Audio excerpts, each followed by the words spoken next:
I'm going to talk for a few minutes, and then we're going to divide up the rooms.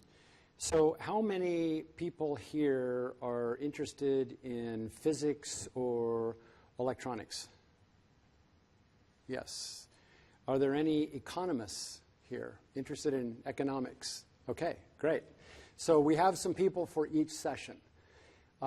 Those of you for the physics are going to be very fascinated by what Kent has to show you, including some plasma arc fires stemming from solar cells. And what I'm hoping to do is excite the economists in being able to figure out how we can create some sustainable economics that goes along with sustainable energy, right? This is what we need to do. So reducing greenhouse gas. This is our goal. Seems pretty simple. Reduce greenhouse gas. When you dig into it, it becomes a little bit more complicated because then you start talking about parts per million in the atmosphere, and it starts getting a little bit more abstract because what the heck is parts per million anyway, and how do we get our hands around what any of that means? Then we've lately started talking about degrees Celsius. What's Celsius anyway compared to Fahrenheit, you know, for the normal population? So we're getting levels of abstraction farther and farther away from what people can really start to kind of understand at the mall, right? We know that we've got some urgency around keeping under 2 degrees Celsius.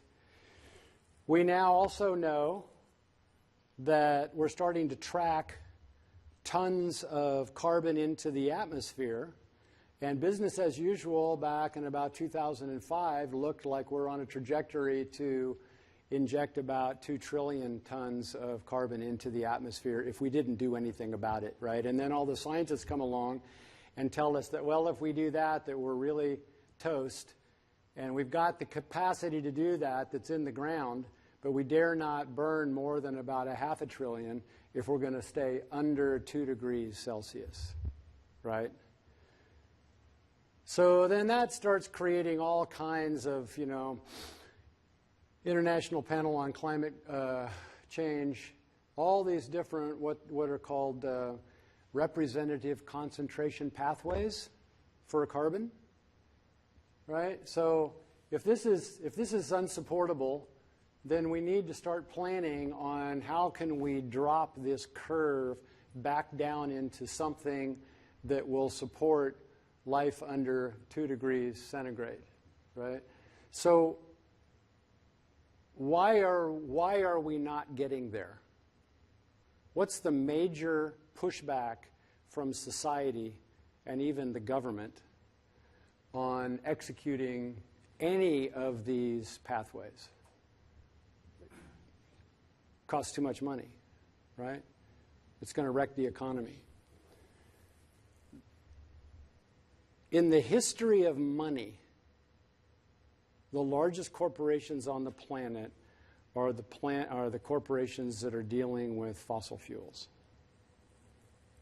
Half of the largest 12%, the 12 largest companies on the planet deal with fossil fuels. And a few of the others deal with automobiles, right? So there's a lot of pushback. This is a very serious, serious problem. There are a lot of people who have pathways to net zero relatively quickly. But we don't have the will, and we don't have the political power, and we don't have the economic structure to be able to support that yet. So it's a huge problem.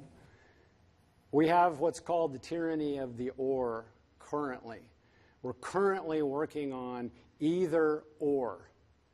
And people are yelling and screaming at each other around this topic.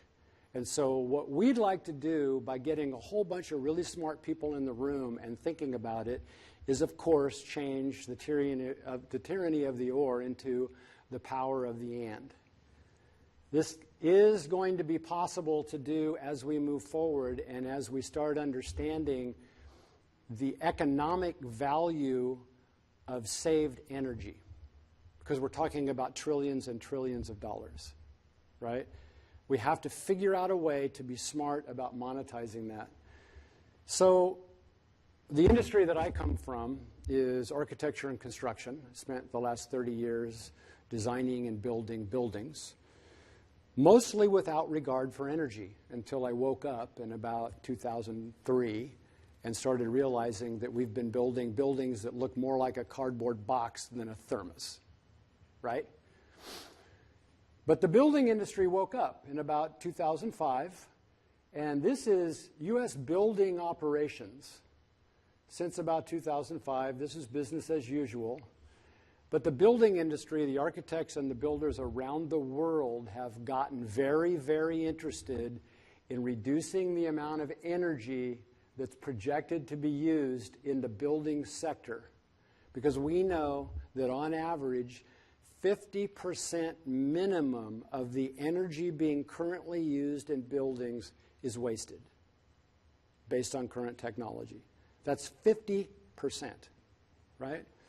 If you were to take all the homes in the country and reduce their energy use by just 25%, it would be like taking 1/2 of all the automobiles in the United States off the road overnight from a GHG perspective, right? So what we're starting to see here is that since 2005, there have been a lot of designs, strategic design changes made in the buildings of the United States. And it's projected that by 2030, there will be over $4 trillion saved in energy costs in the building sector. So this number is starting to get people excited. This is an opportunity that maybe we can start talking not an either or, because $1 trillion is a lot of money, right? If you spent $1 every second, it would take you 32,000 years to spend $1 trillion, right? It's numbers we don't even comprehend anymore. We can't get it. So here's the goal.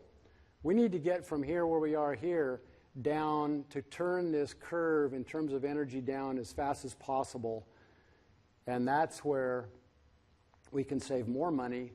And already by 2030, we'll be saving about 16 quads of energy, and we've got another 7 to go. So these are hundreds and hundreds and hundreds of the equivalent of coal-fired plants around the country just in energy efficiency from the building sector. And so in 2014 and 15, we also know, this is a note of optimism, that GHG production in the world has stalled. It hasn't continued to rise at the same rate. It has stalled out. And in the United States, there has been actually a decoupling of GHG production and growth, economic growth, right? It's the first time that has happened. So we're getting a glimmer that we might be able to decouple GHG and the economy. So, getting back to the goal, what I propose is that the basic goal in terms of economics is that communities and the state need to figure out ways to spend the least number of dollars to gain the maximum greenhouse gas per $1 million spent. That's really the goal, right? And in fact, that's how the California Energy Commission is starting to measure the effectiveness of some of the programs that are being presented to them, right? Secondly, it doesn't do any good just to spend money if we're not actually making money when we spend money. So what we're proposing is that what we spend needs to be spent on something that's economically sustainable. From a government perspective, that revenue expansion is greater than revenue expended, so that we can get to some sort of exponential scalability on the economics, right? Like we're going to be getting to in terms of energy generation. So, like we were talking about this morning, we've been dependent on carbon. We're starting to decouple from carbon, the economy, and what we really need to get to is an actual inverted relationship moving forward. And that we're on the cusp of, I think, being able to start imagining if we all work together to do that. Oh, and by the way, environmental justice is an issue, right? We have a lot of people working on energy. We have a lot of people working on sustainability. And almost as an afterthought now, we're thinking about environmental justice issues. It's a well-meaning afterthought. Many people are thinking about it. But what I'd like to see as we're moving from dependent to an inverted relationship on economic sustainability, we need to move environmental justice front and center from a well-meaning afterthought to a critical component in our economic formula. Right now, Kent and I just attended a California Energy Commission workshop just this last month, 4 or 5 weeks ago, on barriers to low income and disadvantaged communities. Here are a couple statements that were made during that conference. Well, this is from a business who's working in the low income space. They're using subsidies from the government to do this, subsidies that you and I are paying into to the utilities, and a portion of that money is being carved out to disadvantaged communities, right? We understand that we are not operating under the same requirements of cost effectiveness, and so this program is more expensive. This is something that's just an assumption at this point, right? One of the other leaders of the conference said there's a danger in expecting these programs to be cost effective. We need to clarify or include total benefits, health, comfort, resilience, EE, water, et cetera. These programs should not be constrained by cost effectiveness. So this is a complicated statement because utilities have cost effective measures and they're not considering non-energy benefits, and that needs to be considered. But there is a mentality right now around economics and environmental justice that those two things may in fact not be working together from an economic perspective, right? So this is kind of the atmosphere that we're working in right now. There is a paradigm that environmental justice and environmental economics is an afterthought that we're going to have to subsidize. So in order to understand this whole picture, we need to understand that why we're working in the building sector is that building operations account for almost 50% of our energy economy. 41% is going to building operations, and then there's another 5 to 6% in terms of creating the building materials that we use, like cement, which is super negative in terms of cost for super GHG producing cost to create cement. And then so it completely overshadows transportation and industry, so this is why we're focused here. About half of this is residence and half of this is commercial. And in fact, the latest LA Energy Atlas statistics show that building energy is 39% of all GHG in LA County, and transportation is about 33%, right? And the thing that I always like to make sure everybody understands is it's not factories that are doing this. In fact, of the building sector, which is the largest producer of greenhouse gases on the planet, residences are the largest sector in the building sector. So the homes you live in right now most likely are wasting about 50% of the energy that they could be spending. And so if you see the problem here is that there are 13 million residences in California. So 13 million different market segments that we need to get to with this opportunity that we can save money and save GHGs, and that becomes a social experiment problem and a community engagement problem and a reimagining an economic problem. So what we've done here in Claremont is we've formed the Claremont Energy Challenge. We have a lot of partners. We're working with Sustainable Claremont. We're working with the City of Claremont. We have about 40 different community organizations, both local and national, to help us work on this. And the latest work that we're doing right now with UCLA and the County of Los Angeles is we are studying the energy patterns of all of Claremont. And every building, we've got the age of every single building. We know where all the swimming pools are because pool pumps are very important, right? We now know every single building type, and we can quantify those. This area down here is the area we're going to be focusing on. Right here, we know every single building and building type and every meter and how much energy that every single building is used.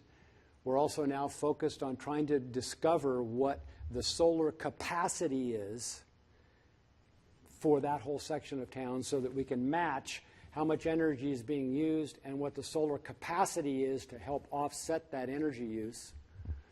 We're studying energy usage by building type. We're studying weather patterns. And now we're focusing in on sections of South Claremont with multiple building types so that we can start imagining taking an entire section of Claremont to net zero. And where's the economics in this? The economics in this is that we've been thinking that every single building is just by itself paying its own energy bills. And so everybody is trying to think by themselves about how they might be able to afford to reduce the amount of energy in their building. But just as it's really hard to go out and talk to 13 million people, we're going to decide to now start talking to entire cities and have a conversation with 35,000 people at once about energy. And we'll go into neighborhoods and we'll start measuring how much energy an entire neighborhood is using right now, and then how much it could be using after a retrofit, and figure out the cost differences of the energy and mine that difference for an opportunity to make an investment to retrofit entire sections of the city at one time. And for that, we need a lot of discussion and a lot of participation at the social level, at the community, local government level, at the student level, at the professor level, at the economics level, and at the technological level, right? So we're getting really smart about different sections of Claremont. And what we're going to need to do is do some retrofitting, and we're going to need to do some solar panels to offset that. So simple goal, fairly complicated to get there. One of the things we need to do is have lots of community engagement. One of the initiatives that we're presenting here today is called the Claremont Locally Grown Power, which is a local solar manufacturing company that we're going to start right here in Claremont. And there are two pieces of this. The first one is we need a new business model, and we're going to talk about this. And we also need some new technology to support that new business model. Here's something that you might not know. These are the incomes of Claremont. There are some people making over $500,000 a year. Many people are making less than 50, right? The California Solar Initiative is a business model that works on investors putting money in and taking money out, right? It's a retail business model. It's a for-profit enterprise. Totally good, totally great. But let me show you what's happening in Claremont, because we know solar power is very, very important. In order to buy solar right now from an economic perspective, you need to be a credit-worthy person, right? You also need to be a property owner. If you're a renter or you're low income, you probably cannot afford solar. You also need to be paying electricity. You also need to be holding your property long enough to get a return on your investment. And so what's happened is that in the entire California Solar Initiative, the median income of people who purchase solar is $91,000, right? So can everyone making more than $91,000 get solar? Not really. Because not everyone making more than $91,000 has a big enough tax appetite to actually offset the credits that you get from the federal government, because the federal government is subsidizing our solar industry right now to the tune of 30%. That's what's making it cost effective. And the only people that can afford, that pay enough taxes in order to get that credit are people over $90,000 worth of income, obviously, in the market. Yeah? I think it's actually more insidious than that. Yes. It's not that you have to have just a minimum income, but the more wasteful you are, the faster it pays off because you're putting Correct. these higher tiers. Correct. So if most of your energy is in tiers like 3 and 4, it pays off extremely fast. Yes. If you conserve energy and all of your energy, say, is in tier 1, Yes. then it takes a long time. Great point. To pay off. Great point. So many people don't have enough tax appetite. And don't forget, you know, how many renters do we have in Claremont? 33% of all households. How many is it in the United States? A little bit more, right? Renters in the United States. That's right. It's about 37% now. So the median income in Claremont is about $74,000. And so all of these people are getting left out of the solar revolution. And these are the people we intend to focus on. Because it turns out, and this is just a teaser for my economics section, it turns out that money saved from solar in low-income households tends to get spent immediately and directly in the local economy. The disposable personal income freed up at $80 a month that you're not spending on electricity to the utilities is going to go to food and clothing and school and gas at this low end of the economic spectrum, right? Money spent here, where's it going? Money spent here, 50% of solar goes to China or overseas for the technology that they just bought, the panels, right? And oftentimes the solar company who's installing is not even living locally. So most of this investment goes directly out of the local economy.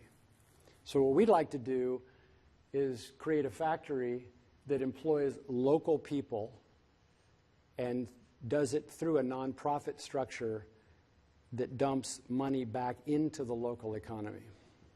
How are we going to do that? And this is what Kent is going to be talking about. So in 1905, Einstein actually got his Nobel Prize for the law of photo. I don't even know how to say this. The photo. It's not said right, is it? Of the electric effect, right? Photoelectric effect. There we go. Thank you. It's like, what happened? So in 1941, we invented the silicon solar cell. And there are a lot of problems associated with that we're trying to fix since 1941. And we've been trying to fix that by spending lots and lots and lots of money working on things like purity of materials and bypass systems and also engineering materials to withstand the heat caused by solar cells.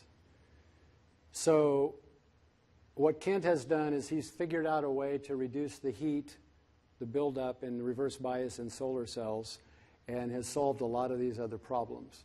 So we're going to be able to create a new business model, and using some new technology, we're going to be able to take a hard look at how we can stimulate the local economy and work with Harvey Mudd and other people to start using some new technology in the solar cells, and you're going to be finding out about that next door. So let's break here, and we'll move right into the next session.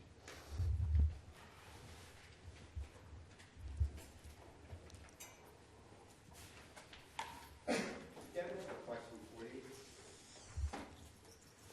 Please.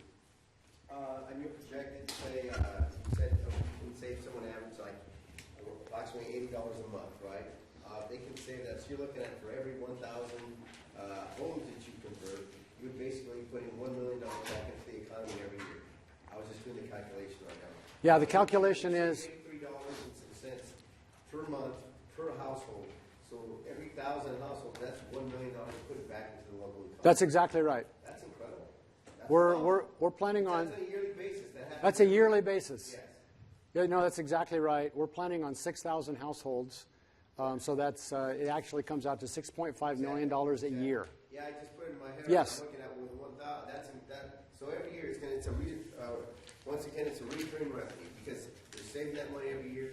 They're most likely if you're in that situation, you're going to go buy this and that and stick around the home and go get it. Yes. Local, go to that's incredible. That's a phenomenal number. So let me pass out a couple sheets to you guys. This is when I was telling you the details he's going to get you. This is what I was saying. It's pretty good stuff. Okay, so let's have a conversation about some of the basic tenets in economics. Let's see here. I'm going to sit here. What we're talking about here is low to middle income households, right? Disposable personal income and the retail economy, right? So the green button represents essential spending. Every household has an amount of spending that is considered essential, right? Then we get into discretionary spending, which is money beyond essentials, clothing and gas and health care. And then we get into savings and investments, right? Part of every household expense is utility spending, which is this red arrow here. So utility spending leaves the household, and in some cases it's considered, if you're at the lower income level, it's considered essential spending, right? And in fact, in every household, you're not going to not pay your energy bill. It's relatively essential. But from an income perspective, it's insignificant here and here, whereas here, every dollar matters, right? I can guarantee you most people who make below $30,000 a year know exactly every month what their energy bill is. Because what they don't spend or what they do spend will either get spent that month or not get spent, right? So this is kind of the general idea, what we're going to be talking about here. And this is the local economy here. And I'm talking specifically within municipal boundaries. So here we've got utility expenses going out of the low-income household. If that low-income household had solar panels on it and the utility expenses went down, generally speaking, what's going to happen is those expenses, that DPI, that disposable personal income that gets increased here due to no utility bills, will tend to get spent immediately and tend to get spent geographically locally, right? These are kind of general economic principles. And so what we're going to take a look at here is what happens with disposable personal income at the high level. You've got essential spending, you've got discretionary spending, and you've also got investments and savings. This is what you're doing when you're making over $90,000 a year. And there's a little bit of money relatively to your net worth that's being spent on utilities. What happens when you get a solar panel is the utility expense goes away, and it tends to get absorbed into savings or discretionary spending. You don't really notice it on an essential spending level, right? But let's say a little bit of that gets spent into the local economy, right? So we take a look at middle income, and the relationships get just a little bit different. the amount of utilities is a little bit greater in proportion, and if you don't spend that, you absorb most of it into discretionary spending and savings, and a little bit more of it goes into the local economy.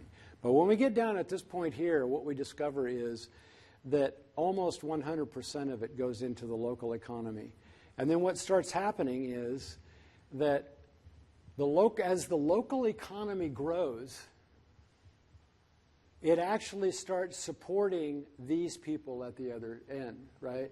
So if you have a little bit more money to take your family out for pizza at the end of the week, you're going to go to the local pizza parlor, and you're going to spend the money. And so that owner of that pizza house or the gas station will increase in their income, right? So tax revenue grows to all levels of government, including the local. So what we're talking about doing is maximizing the opportunity of solar power to free up $6.5 million of DPI and inject it directly into the local economy, which would stimulate the local economy by about $29 million a year, right? So what we're hoping to do is, by focusing on low to middle income households who have highly localized spending habits and a high marginal propensity to consume that extra amount of money that's spent, what will happen is we can inject $6.5 million into the local economy, and that will increase the revenues of the city by $900,000 a year, and the revenues to the state by $5.5 million a year. Right? So, this is what's happening in our local economies right now. We have households, half of the households, 6,000 households in Claremont represent about 50% of the households in Claremont. They are now spending $6.5 million a year that goes immediately out of a local economy, right? So if we create solar panels inside the local jurisdiction, we stop this outflow and we inject DPI into the retail economy at the lowest income level, which creates a multiplier effect on the economy. Right? We'll talk about multiplier effects in a little bit.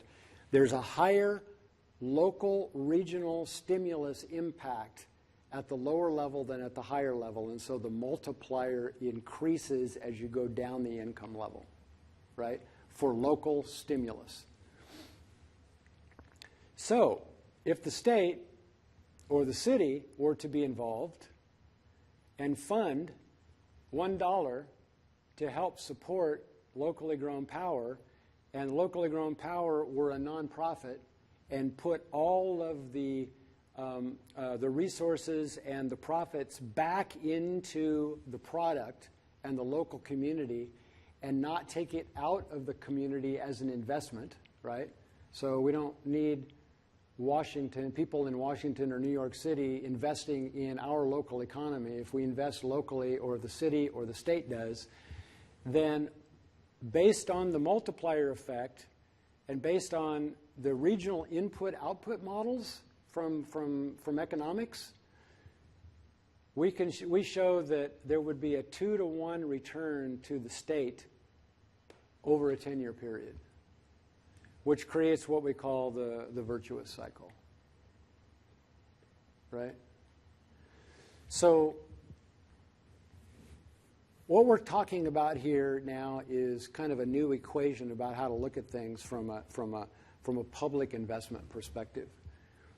We've got something that we're calling revenue expansion over revenue expended, which is a measure of economic stability. The basic method is divide revenue expansion by the tax revenue expended to create expansion, right? Very simple, you know. More money out for the money that you put in, which is not the way we're looking at low to middle income households right now in the state.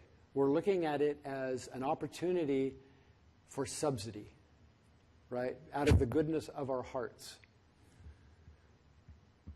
A program is fiscally sustainable if the program results in more tax revenues from retail spending or of utility savings than the tax revenue expended to fund the program.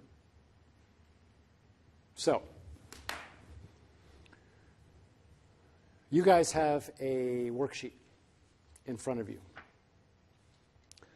What I'd like to do is work through this worksheet with you. What we're trying to do here is put this, we've talked about a lot of components that go into an economic equation, right? We've talked about, you've got on, for example, A1 under assumptions, you've got time. How much time are you going to be measuring this investment for? A2 is the tax rate, right? So if I spend money at a pizza place, I'm generating sales tax, right? I'm also creating jobs, and I'm also creating income tax, right? I'm creating income tax actually for the pizza owner because his revenue is going to go up and he's going to pay more tax, right? So there are a number of sales tax, income tax, and excise taxes that get generated at the local economy. And those things can be quantified. And depending on who's spending the money and where it's being spent, there are different tax rates involved with that, right? So we need to consider that in an economic formula. Then we need to figure out what the carbon mitigation rate per $1 million of initial spending is, right? And you just figure that out by how much carbon that solar system is going to save over not having it, over using utility rates. Now, for example, A4. See, I've got $8,000 in here, which is the public tax revenue expenditure per household. The federal government currently is paying every one of us, if we were to buy, say, a 6 kilowatt AC system, right, at $4 a watt, let's say, $24,000, they would pay you $8,000 to do that, right? They're subsidizing us for $8,000 to help us afford that. So that's public investment into that system. So, line 1, these are the things that we need to calculate. Determine the avoided utility expense per household per year resulting from a public tax revenue expenditure, right? So you figured it out. At $80 a month savings, that household is saving about $1,000 a year, right? Determine the marginal propensity to consume. What's the marginal propensity to consume? We just went over that, right? It's the amount, the percentage amount based on your household income that you would tend to spend, right? So what we're doing right here is a worksheet on the standard solar model, right? Where does the $1,008 per household? That comes from the calculation based on average, let's say, an average in Claremont amount of kilowatts. All of Claremont, not South Claremont, all of Claremont. Yeah, just roughly, right? Kilowatts per year spent. What would the offset be for approximately a 5.6 or 6 kilowatt system? It would net out to be at the lowest tier about $1,000, right? So I'm keeping things conservative here, right? That's best to do that. I'm just keeping it all conservative. Yes. And since, number 2, the marginal propensity to consume at the $90,000 income level is not going to be 80 or 90%. It's going to be, let's be generous and say it's 25%, right? On line 2, Yeah, it's not going to change. right? Then you figure at $90,000 income level a year what the geographical spending pattern of that target household would be. We know that most people who are making $90,000 a year probably don't spend 50% of discretionary income in town. They're going places, they're buying off of Amazon. It may not be 50%, but let's be conservative there, right? So use the marginal propensity to consume on line 4 and geographical data to determine the retail expansion. So you multiply those two things together, those percentages together, to get the retail expansion per dollar invested at the $90,000 a year income level. It comes out to, conservatively, 13% here, 13%, right? So, using a regional input-output model, I don't know if any of you guys have heard about this, but there are, if you go on the Bureau of Energy Analysis for the U.S. government, there's a RIMS, it's called RIMS 2, Regional Input-Output Model. Here, I'll show you some of these. There are 4 or 5 different systems. We've been using the one from the Bureau of Economic Analysis at .gov. And so they will give you regional multipliers. This is how shopping centers figure out the economic impact of building a shopping center in your community and how much tax revenue and how many jobs will be created, right? So these things exist, and you can purchase these systems and plug in the numbers. It's a fairly complicated spreadsheet. But simplifying that, we're going to say that the economic multiplier at a $90,000 level is 2.5 times. Just to throw a number in there. I believe it could be less for the local economic stimulation, because don't forget, 50% of that money spent on the solar panels to begin with goes out of the country, right, to begin with. So on line 6, you figure out, this becomes a more complicated one where you start multiplying several of these things together, but you end up based on figuring out what the multiplier is and what the percentage of economic stimulus is to the local economy and what the input is from the very beginning, that a household is going to pay back to the state in an economic stimulus to the local economy of the state about $600 per household for a standard solar panel installation at standard retail cost, right? So what we're now doing at line 7 is the magic line, is basically you divide line 6 by 4A, which is the amount of money spent. You divide the revenue expansion, which is $600, $599, by revenue expended, and you get about 0.1 to 1. Right? In terms of return. It's not worth your effort for that. Well, okay, so the way I look at this is public policy, and public policy is always trying to, in some ways, lead the way. So they're trying to help create an industry. They're trying to support an industry that we know is important to look at. But now there are a lot of people, especially on the right, who are looking rightfully at this subsidy for solar and saying, you're subsidizing the rich. Why should we be doing this? Right? So what we're trying to do is take a look and turn that formula on its head.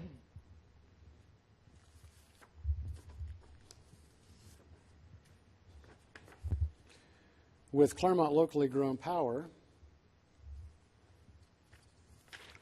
And we'll step through this a little bit.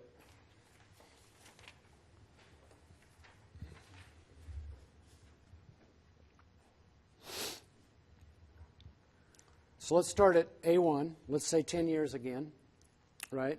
Let's just keep the tax rate the same. Although we know that the tax rate is going to be higher for this than the other one. But we'll keep it the same here, right? We know that per dollar spent, we're going to be mitigating a lot more carbon because we're spending less dollars. The system is going to cost less. In fact, these systems installed will cost 25% of what a conventional panel system through the retail economy would cost, right?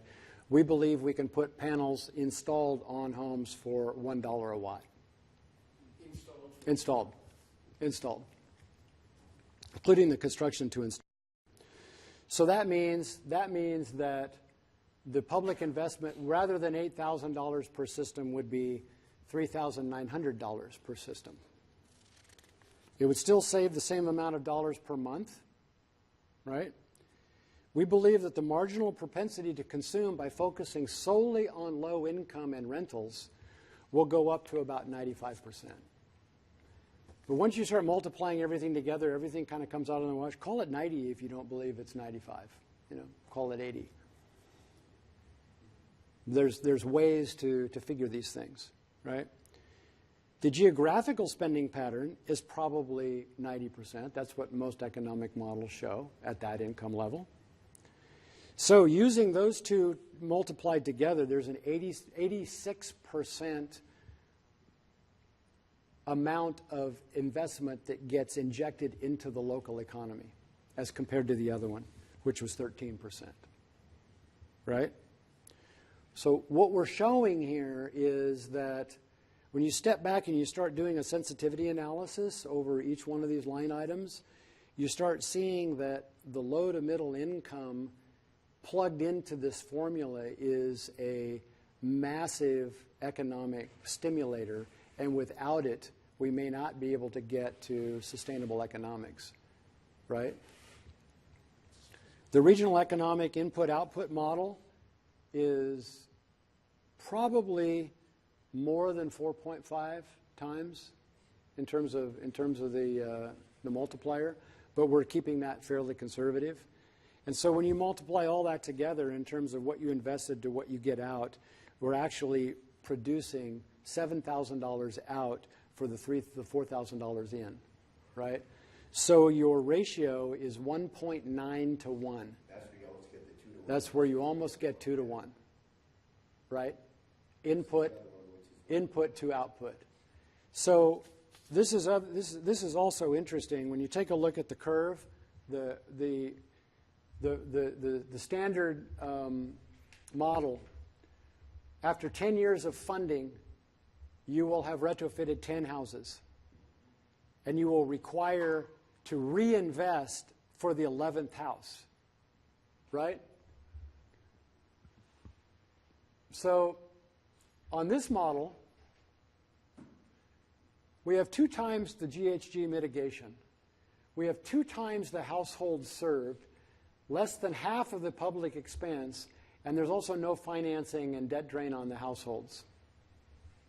Because we haven't even figured what the debt drain on the households are for if you buy those solar panels on credit. We didn't even figure that in here, right? That's money also ejected out of the local economy.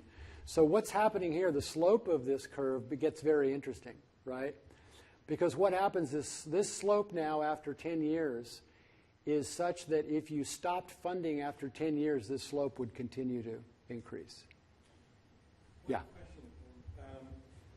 I forgot, I know you started explaining this, but can you come back to the fact that there's more carbon,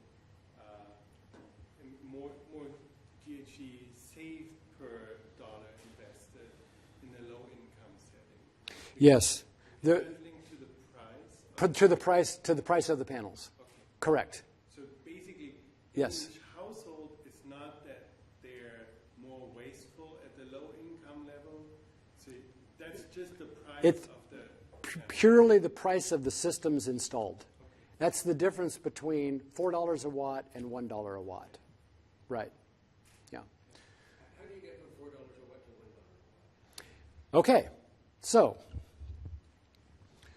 think about the retail model, right? The retail model is investors investing in technology, being monetized on the technology side, is being monetized in China, right? And then a local person in this local economy is buying a panel that has a profit margin and all of those things included in that panel.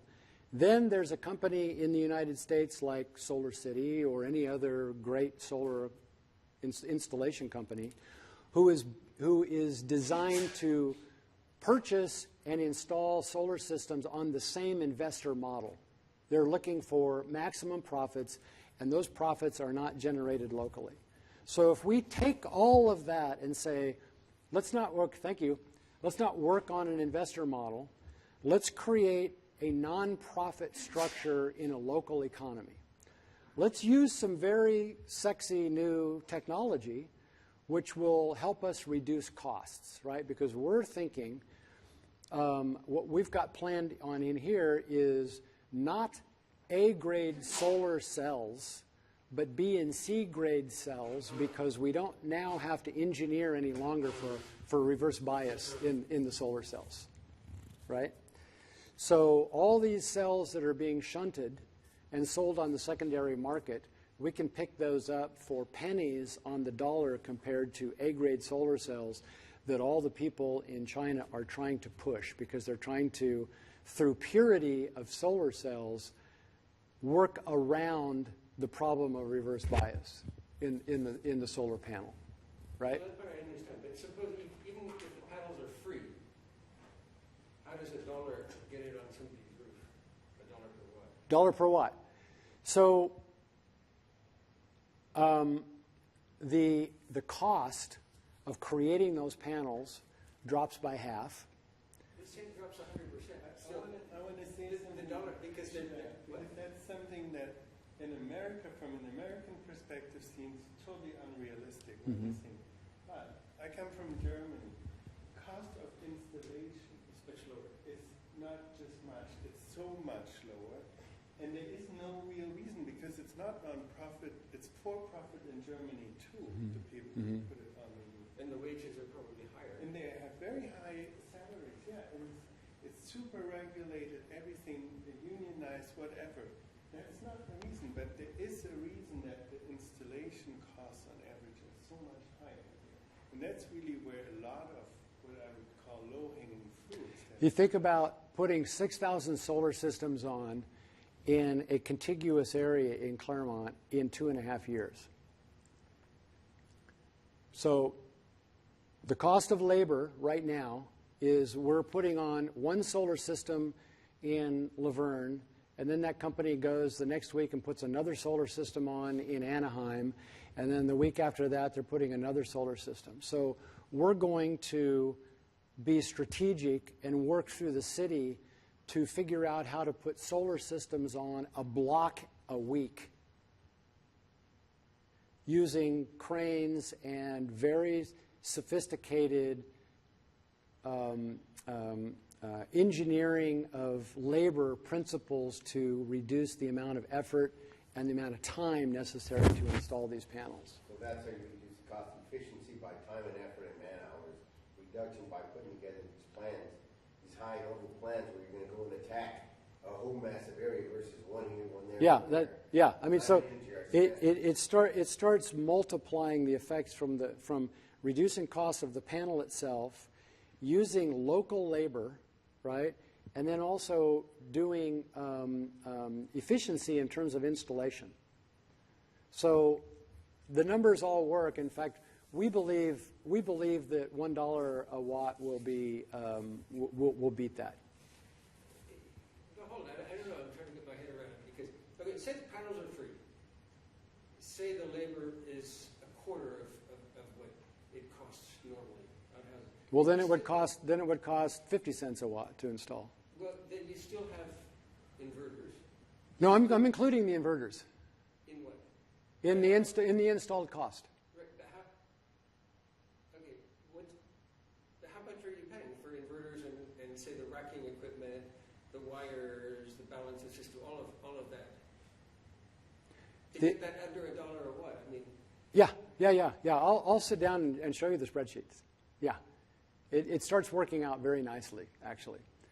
A solar panel is made up of about 8 pieces, right? It's not a lot. It's not a very complicated thing, actually. but there's certain fixed costs, Like, like the racking. sure, You can get it cheaper if you buy in bulk. sure. But how cheap can it get? So, and then I don't know, there's certain costs, like a lot of houses, the electrical panel can't take it. So you have to upgrade the electrical panel. That's exactly right. It's very expensive. Yes. You might be able to bargain and say, okay, well, I've got 20 electrical panels that need to be upgraded. You're going to get a lower rate. Yeah. But still, doing that. who pay exorbitant fees for insurance and things like that, and you have to do it slowly and carefully, or you get electrocuted. Correct. So Yeah. So for installation, for example, we're working with Alan, who has worked with Grid Alternatives for the last 8 years. He has designed their construction installation systems for Grid Alternatives. So he's been working with how to install solar panels for the last 15 years. We sat down with experts in the country and costed exactly how many crews, how much time, every step of the way. And by doing it this way, we're saving an extraordinary amount of money. And like I say, we haven't even really figured in the benefit, the cost benefit of working with workforce development people, right, to stimulate and grow local labor force. So we're figuring living wages at $20 an hour in the factory and in the field. And we're not even figuring out right now any donated materials. So we believe, for example, that a number of our solar cells and other components of the panels will ultimately be donated to us as a nonprofit, because we believe that they'll get more of a write-off as a donation than they will selling it on the secondary markets. Over a third of all the materials currently that Grid Alternatives are installing on people's homes is donated to them. Yeah. So I like the questions, and this is why I'm happy to be presenting in this format, right, at this school, because what I would like to do is enter into a dialogue with more and more people, because we can go back to the spreadsheets and you can do your due diligence and we can poke holes in this thing in a million different ways. But I'm very sure that in the end, you'll come out understanding what all of these things are and why this will work out.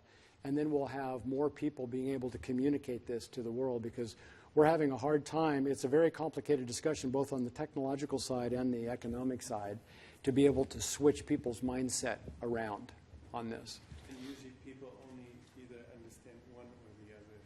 Correct. Yeah. Correct. What's your investment need for the factory? For the factory, we have two slices of investments. Right now we're raising $300,000 for the prototype, which is the Generation 3 prototype to prove out the technology. And we're going to be working with Harvey Mudd Physics Department to do all the testing and analysis on the prototype. The second slice is $800,000 to purchase all the materials and lease 5,000 square feet to create the factory. So that flies in the face of what most people would think.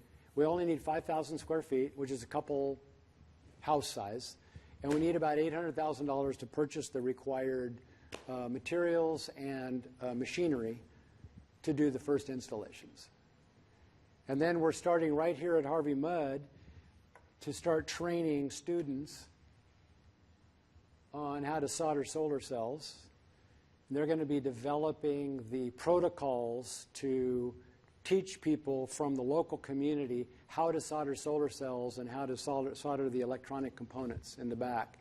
And then we'll set up a factory, a layout factory, and have a laminator. And I mean, here are the components. There's about 8 components to a solar panel, plus the racking and the inverters and the cables.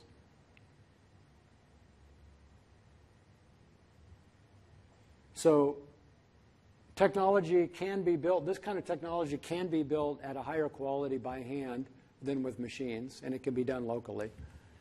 And so these are the Generation 2 solar panels, and this is right now what we're raising the money for. We're gonna do a comparison test between idealPV panels based on the 2 that have already been built, and then we're going to compare them to commercial grade panels and run all the tests to show why why we've solved some of the major problems in terms of heat. And how are you raising the money? Is that The first $300,000 we're going to raise locally from people we're talking with. We're going to, for a $10,000 investment, we're going to be giving people a solar system, which would be similar to a $15,000 investment on the open market. so? It's a little bit like a cooperative. Yeah. Mm-hmm. The goal is to engage the community everywhere we can and have these conversations over and over and over so that everybody understands the mechanisms. So let's say we're on a street in Southern Claremont. Yeah. So there's a house that, like a system of 3K would work for. So A system of, 3K, say Yeah. a smaller system Yeah. would be sufficient. yeah. We're planning on an average of 5.4. Say in this particular house, it's a rented house.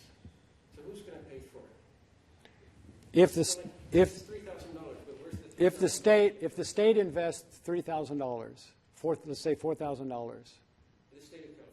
right? So the homeowner doesn't pay. Correct. Ah, Then the state will make almost $8,000 back in 10 years. Like buying a bond, So state bond or the something. homeowner gets it for Pretty free. good. The homeowner, we're going to charge homeowners some on a sliding scale up to about $800, period, Per year? Or? to buy the system, total. We figure, put a little in, Yeah. right? It's not just a giveaway. That's good because that's in a lot of projects you can see it. There's even a little price tag, then There's more participation, more buy-in. It's an ownership, and they got hide in the game, and they feel like they're not getting a handout. That's right. Psychological impact is That's right. very positive. Yeah.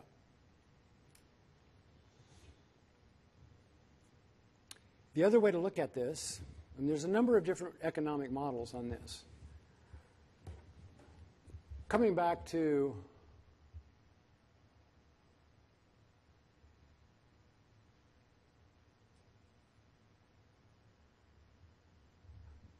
there's an easier way to do this.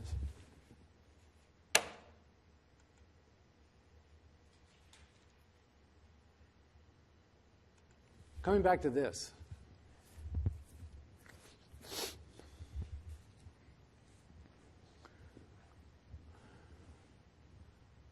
The difference between what people are paying now at this scale, even this scale, we're figuring there's a few $1 million there in differences between retrofitting those buildings before and after in energy cost savings, right? In fact, we're now doing analysis that there's enough savings to where we can get an investor to come in and pay for all of that retrofit and still make money and have everybody and not have anybody in that area have to pay for the retrofits. There's that much difference in savings that's sitting there ready to go. So one of the things that cities and counties are now talking about is community choice aggregation. Are you familiar with that concept at all? So in the United States, in California, up in Marin and Sonoma County, they formed something called a Joint Powers Authority at the local municipal level and said, we are tired of having PG&E force electric rates on us. We're going to buy our own energy, right? And furthermore, we don't want to buy dirty energy, we want to buy clean energy.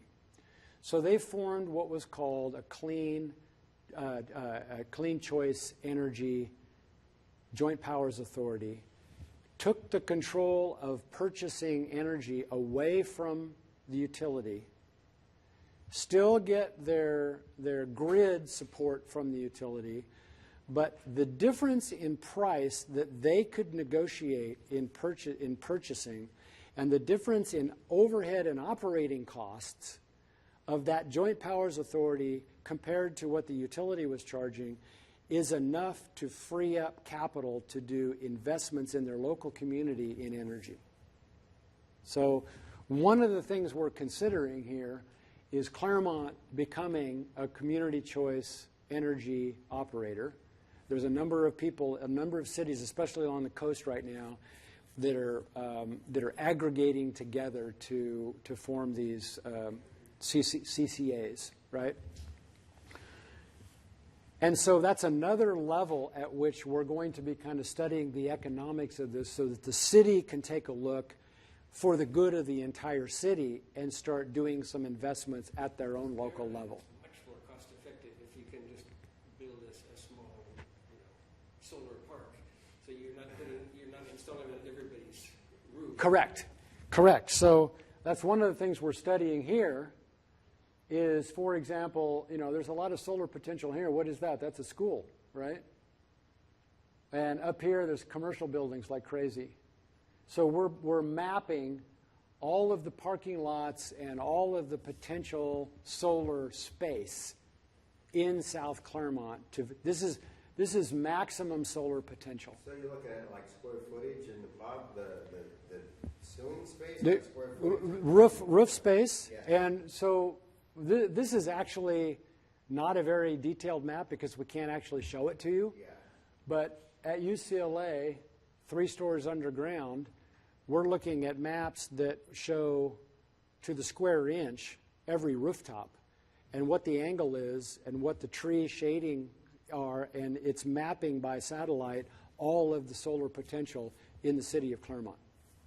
So we'll know what the maximum area could be if we could put solar panels on every square inch of it. Exactly. Right? What the pros and cons are. Yes. And that, 'cause you're doing the physical, Yes. actual work, you're taking the picture, but you can't take it out, right? That's secret information. Yeah. You can't share it. We can only share at the aggregate level, Got it. right? We don't want to invade privacy is the issue. Exactly. Yeah.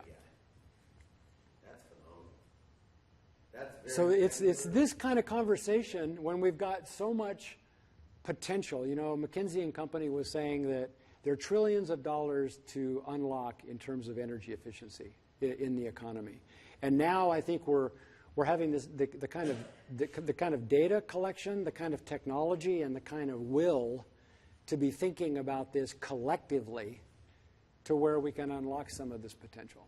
So do you have like a group of students, graduate students, who's going in there and doing the actual analysis and mathematics to figure out, I have a, X amount of square foot house with this type of, it's angled, the roof's at this angle, it's not on the west face, there's a tree over there. Who's doing that work to calculate the approximate usable square footage on the roof for the solar? Oh, that can all be done by satellite these days. It's all done.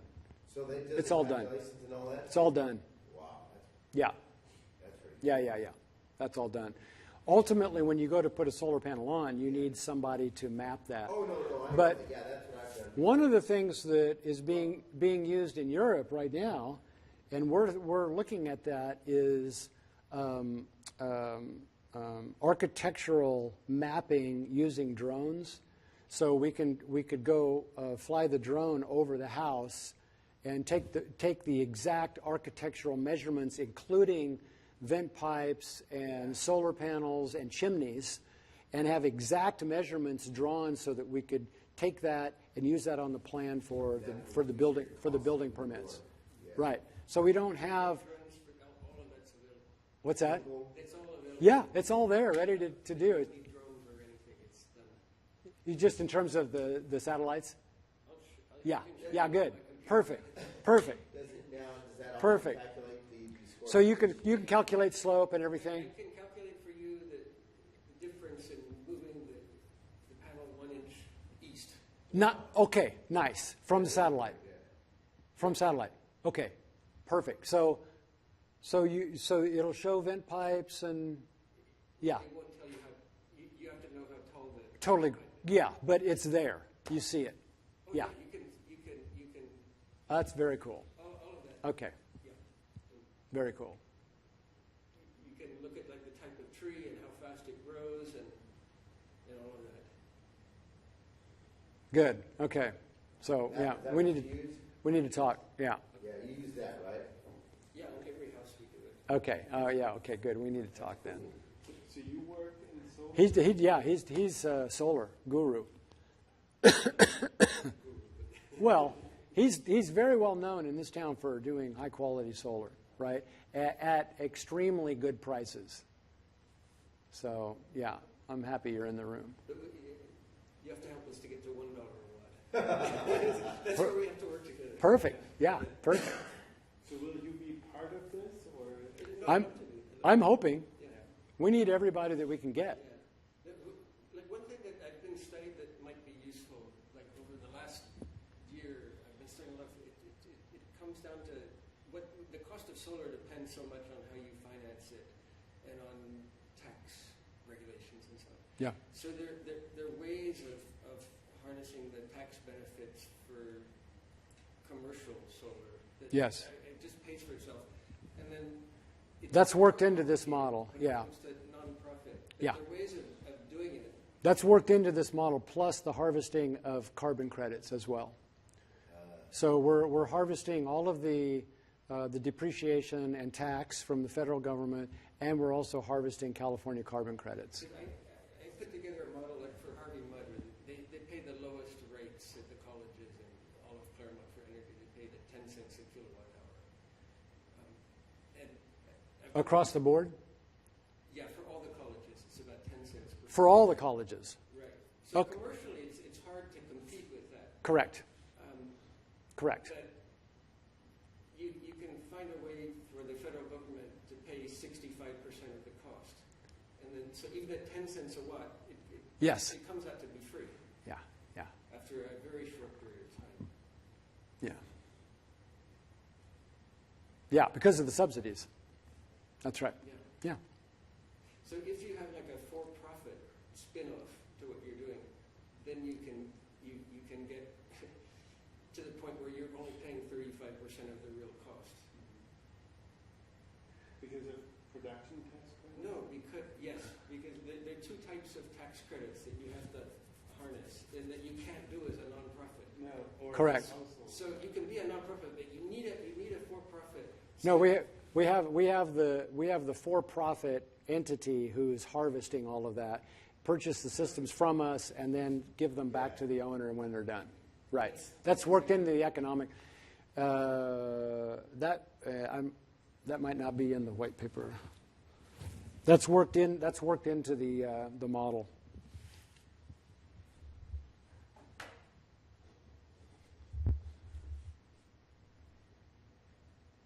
So how many people are working on this now? And how many will be working? Well, right now we're just in fundraising. So here's the. We can go over this. This is kind of the supply, the financial flows. And So you're fundraising for the nonprofit. right now we're fundraising for the. I wonder if he did. He didn't do 9. Right now we're fundraising for the prototype. If at the same time you have Here we go. your for-profit spin-off, then you can bring in investors and you can say, okay, we'll give you a guaranteed return. It works like a reverse mortgage of like 6% a year, for instance. Then I think you could bring in just. We could do the investor model, but we really don't want to, because we're going to be spinning off tremendous amount of profits back to the state. So we want to make a case to the state that they need to do the upfront investment and wipe out the investors, so that all that profit that would get sent out of the local economy stays in the local economy, because we could put every penny of that back into de-engineering the system and reducing the price of the system rather than increasing the price of the system because of profits needing to be paid to the investors. Right? Okay, but well, Have you thought about some foundations do what they call social investment? So they do it separately from their grant programming. They do because it's an investment, right? Because it's paying for itself. But of course, you have again the problem. They don't want a return, but they because it's an investment, they want it back. So Correct. So it's Correct. And it's not local unless the foundation is Right. local. But I've seen that with a lot of the foundations moving into that more to actually steer away from subsidy. Correct. thinking Right. To more empowerment. Right, and require them to think about giving it back, Yeah. so that it's cost effective. Right. Then they can do it. Exactly. They can do it again. So I think a lot of foundations would really like that. We would have no problem raising money immediately on an investor model, Yeah.